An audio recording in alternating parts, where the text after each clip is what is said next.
the way they look at the ball. Look at the way he's got it there. He's got it in his hands. He's having a good, careful look about it. It's placed absolutely perfect.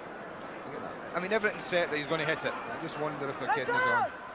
It's what, all of 30 yards, Andy? Ah, why not?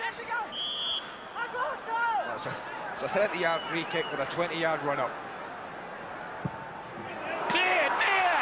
I don't believe it! What a goal we have just seen from Roberto Carlos. That is amazing! Well, that was what was missing in Euro 96. That is quite incredible. Not so sure about the goalkeeper's position and what he saw, but we can't deny the quality of the strike.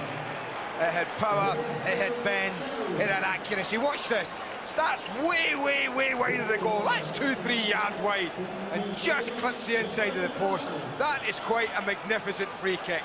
I'm not so sure we'll see one better than that for many, many a year. Quite exquisite. An absolutely stunning shot. Barthez, well, he was as much a spectator as I was.